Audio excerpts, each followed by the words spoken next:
পাহারা দিতেছিলেন। প্রথম রজনীতে লক্ষ্য করে দেখলেন একটা চোর এসেছে, এসে দু মুষ্টি খেজুর হাতে নিয়েছে। আবু হুরায়রা বললেন, চোর, ব্যাপার কি, তুমি খেজুর হাতে নিলে কেন? এটা তো আমাকে পাহারা দেওয়ার জন্য রাসূল দায়িত্ব দিয়েছেন।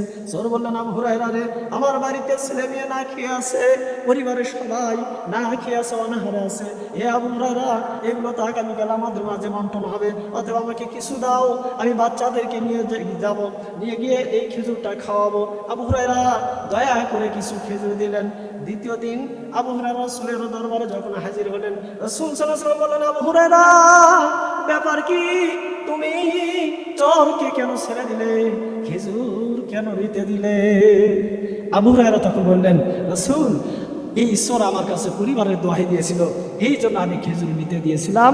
খেজুর নিয়ে গেছে, আমি তাকে বাধা দিয়েছিলাম, আবার বাধা দেওয়ার পরেও তাকে খেজুর নেওয়ার অনুমতি দিয়েছিলাম।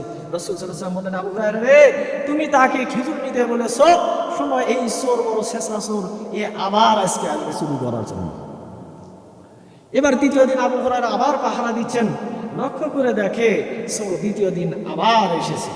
আবু হুরায়রা চোরকে চাপটে ধরলেন, হাতটা যখন চাপা দিয়ে ধরলেন, এমন সময় দেখা গেল চোর গায়ে এমন তেল মেখে এসেছে, হাত ফসকে চোর দৌড় দিয়েছে। আবু হুরায়রা আশ্চর্য হলো, ব্যাপার কি, চোরকে ধরতে পারলাম না, এর শরীর কেন এত পিচ্ছিল? সম্মানিত উপস্থিতি, সে সময় চুরি করতো, গায়ে তেল মেখে আসতো, সে সময় চুরি করতো, গায়ে মোবিল মাখতো। কিন্তু আজকে সমাজে তেল মাখা চোর নাই, সমাজে মোবিল মাখা চোর নাই। সমাজে এমন চোর আছে, তারা কোটার টাইপের চুরি করে, এক কলমের খোঁচায় লক্ষ লক্ষ টাকা চুরি করতেছে। আজকে ডিম চুরি করার বিচার হয়, পাতিল চুরি করার বিচার হয়, কোটি কোটি টাকা আত্মসাৎকারী চোরের বিচার হয় না।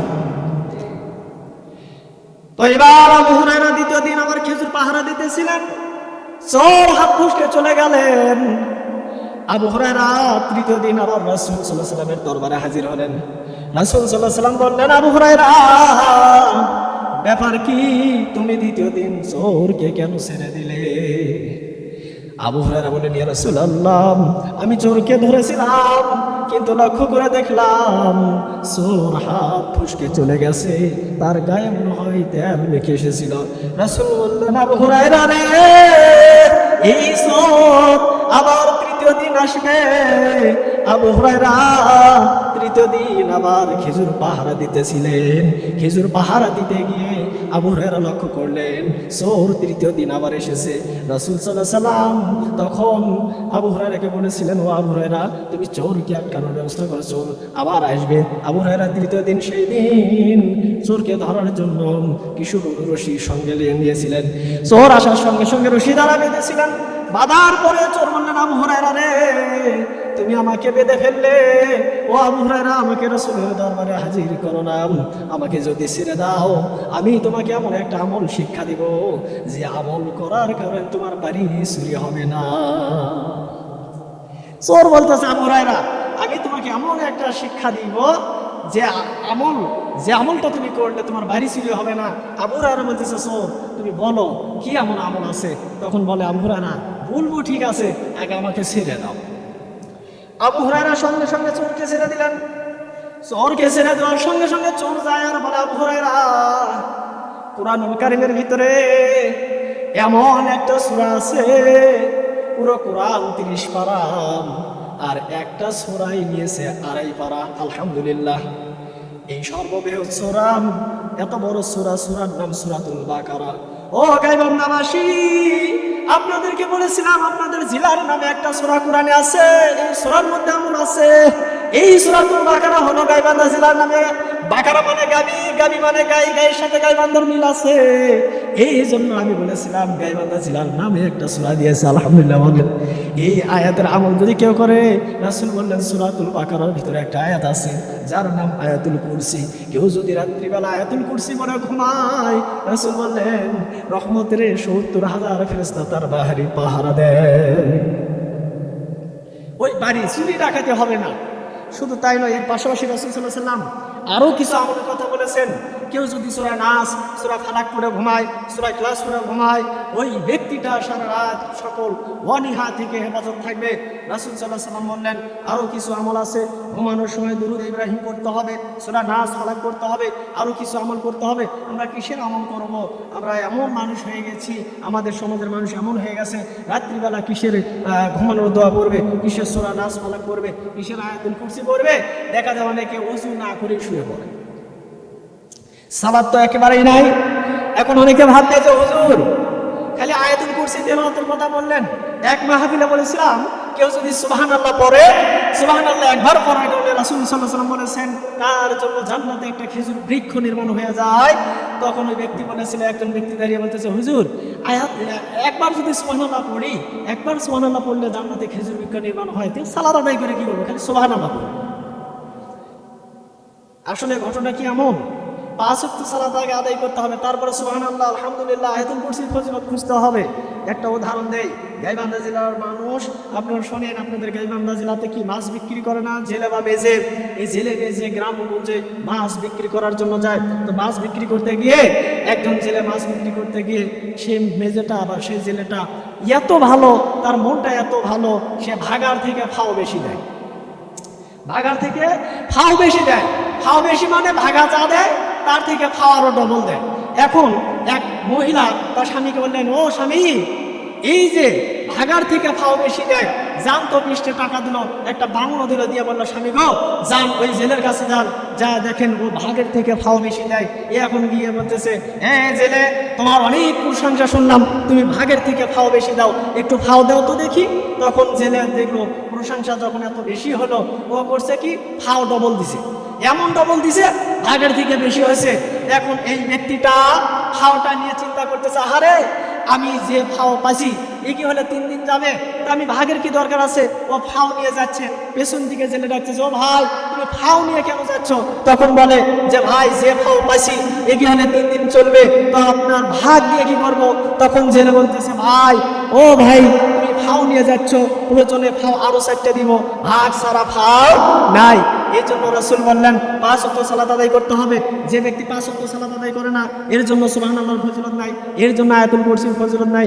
ও সম্মানিত উপস্থিতি, আপনাদেরকে কি বলবো, আজকে আমাদের ঈমান বড় দুর্বল হয়ে গেছে, আজকে আমাদের ঈমান বড় দুর্বল হয়ে গেছে।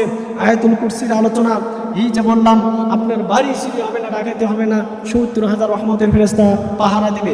এর সঙ্গে সূরা নাস, সূরা ফালাক করে ঘুমাবেন, এর সঙ্গে সূরা নাস, সূরা ফালাক করে ঘুমাবেন। সূরা নাস ফালাকের তাৎপর্য কি? রাসূল সাল্লাল্লাহু আলাইহি ওয়াসাল্লাম তিনি এত সুন্দর চেহারার মানুষ ছিলেন, তার চেহারা এত সুন্দর ছিল, কি বলবো আপনাদেরকে, এত সুন্দর চেহারার মানুষ ছিলেন। রাসূল সাল্লাল্লাহু আলাইহি ওয়াসাল্লামের স্ত্রী তিনি বলতেন, হে মদিনার নারীরা শোনো, ইউসুফ আলাইহিস সালামকে দেখে মিশরের নারীরা তারা ফল কাটতে গিয়ে হাতের আঙ্গুর কেটেছিল, আর আমার রাসূলকে কেউ যদি একবার দেখে সে নিজের কলিজা কেটে ফেলবে, এত সুন্দর চেহারার মানুষ রাসূল সাল্লাল্লাহু আলাইহি ওয়াসাল্লাম। তো সেই চেহারার, এত সুন্দর চেহারার মানুষ, তার চেহারা কি বর্ণনা দিব?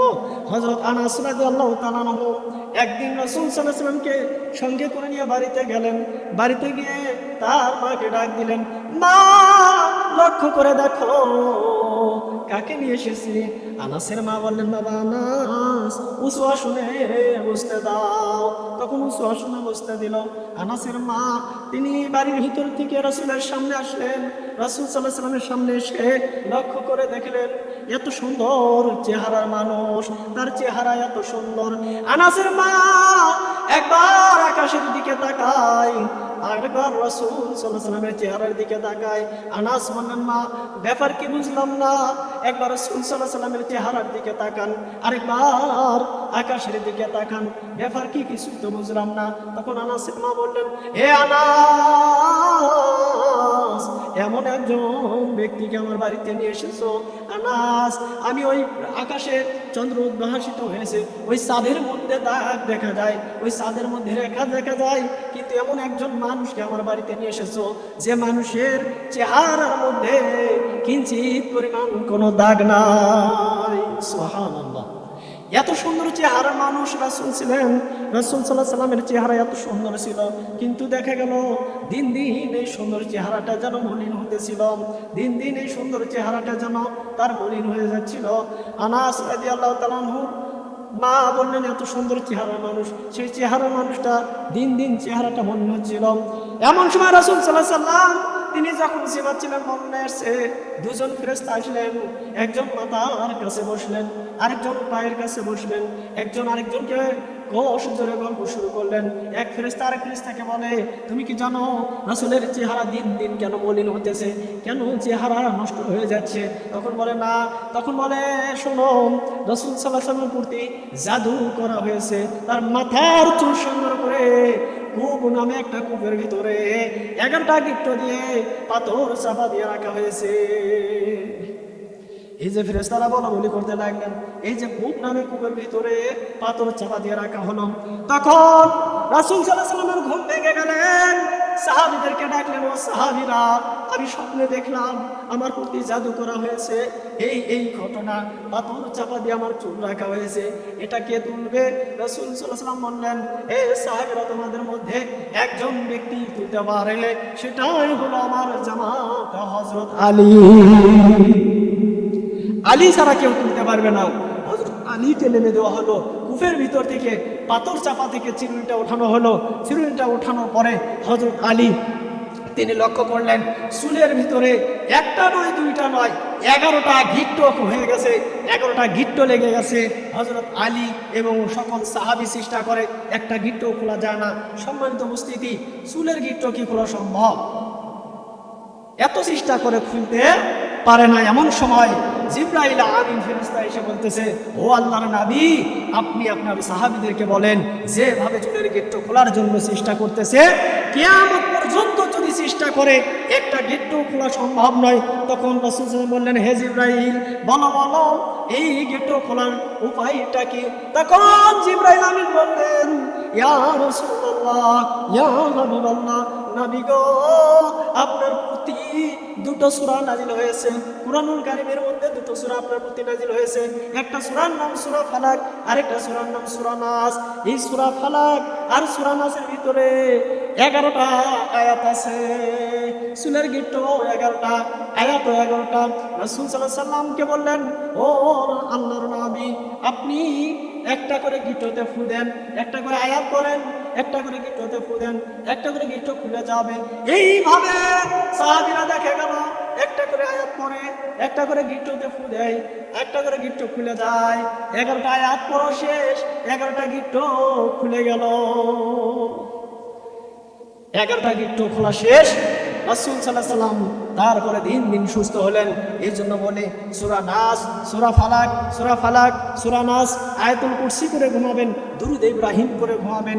এইভাবে আমলগুলো করবেন, দেখা যাবে রাসূল সাল্লাল্লাহু আলাইহি ওয়াসাল্লাম তিনি যখন শুয়ে যেতেন, ঘুমানোর সময় তিনি হাতের মুষ্টির মধ্যে কি যেন 7 বার করে করে ফু দিতেন, আর মাথা থেকে পায়ের তালু পর্যন্ত একটা করে মুসুনি দিতেন। আম্মা জানা আয়েশা রাদিয়াল্লাহু তাআলা আনহা বললেন, ইয়া রাসূলুল্লাহ, ব্যাপার কি, আপনি কি করেন আর কি কেন হাতের মুষ্টির মধ্যে ফু দেন, মাথা থেকে পায়ের তালু পর্যন্ত একটা করে মুসুনি দেন? তখন রাসূল সাল্লাল্লাহু আলাইহি ওয়াসাল্লাম বললেন, আয়েশা, আমি আর কিছু করি না, আমার প্রতি দুটো সূরা নাজিল হয়েছে, একটার নাম সূরা ফালাক, আরেকটা সূরার নাম সূরা নাস। দুটো সূরা আমি 7 বার করে হাতের মুষ্টির মধ্যে পরে ফু দেই, আর আমি মাথা থেকে পায়ের তালু পর্যন্ত একটা করে মুসুনি দেই। কেন দেই জানো? রাত্রিবেলা অনেক অনীহা, বাতাসের মধ্যে অনেক নিয়ে অনীহা চলাফেরা করে, অনেক জাদুটুনা মানুষ আমার ক্ষতি করতে পারে, এই জন্য আমি রাসূল করে ফু দেই। এই আমলটা করার কারণে আমার কোনো ক্ষতি, কোনো জাদুটুনা, কোনো অনীহা করতে পারবে না। বলেন সুবহানাল্লাহ।